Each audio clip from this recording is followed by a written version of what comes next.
When the American colonies challenged the British Empire in the late 18th century, few observers believed the rebels stood a chance, because Britain was widely regarded as the most powerful empire on earth, commanding the world's largest navy, a professional army hardened by global wars, and an economy fueled by trade that spanned continents. Yet the story of how America prevailed is not one of simple battlefield triumph, but of strategy, timing, political will, geography, and a remarkable ability to turn weaknesses into strengths. Britain entered the conflict expecting a short, decisive campaign, assuming that colonial resistance would collapse once faced with disciplined troops. But this assumption underestimated the depth of colonial grievances that had been building for years through taxation without representation, restrictive trade laws, and the growing belief that political liberty was inseparable from economic independence. And when fighting erupted in 1775, the war quickly revealed a fundamental mismatch between imperial expectations and colonial realities.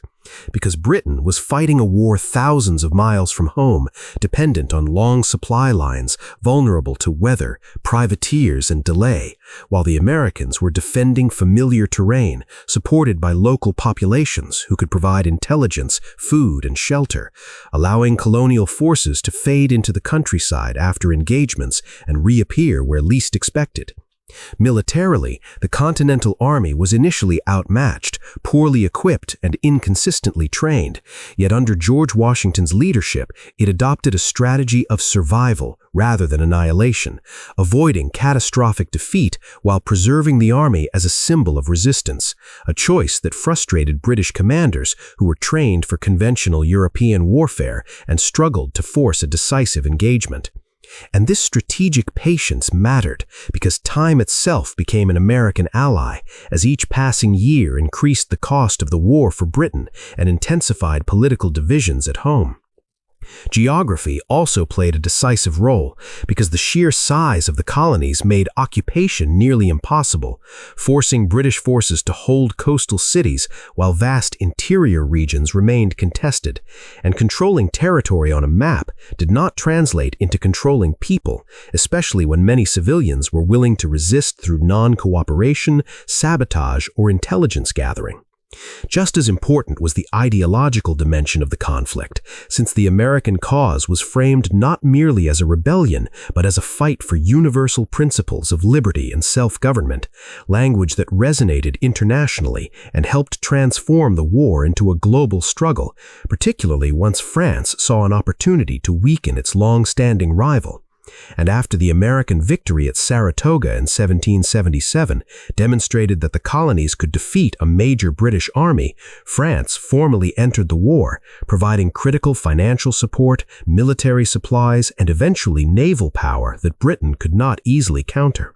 French involvement changed the balance of the conflict by stretching British resources across multiple theaters, including the Caribbean and Europe, while the arrival of the French fleet under Admiral de Grasse proved decisive at Yorktown in 1781, where British General Cornwallis found himself trapped on land by American and French troops and cut off at sea. A moment that did not end the war outright, but effectively destroyed Britain's political will to continue fighting.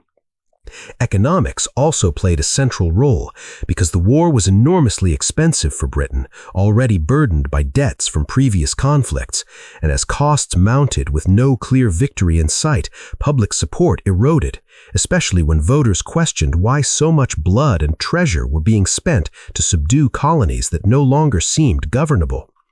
Meanwhile, the Americans benefited from a decentralized system of governance that, while often chaotic, allowed states to mobilize resources locally and adapt quickly. And although internal divisions existed, the shared goal of independence proved resilient enough to sustain the struggle. Another often overlooked factor was Britain's underestimation of the political nature of the war, as harsh measures intended to restore order sometimes had the opposite effect, pushing neutral colonists toward the revolutionary cause, and efforts to recruit loyalist support frequently fell short of expectations, revealing that loyalty to the crown was weaker and more conditional than British leaders believed. The war also unfolded within a broader global context, as Spain and the Dutch Republic joined the conflict against Britain, further diluting imperial strength and turning what began as a colonial rebellion into a world war.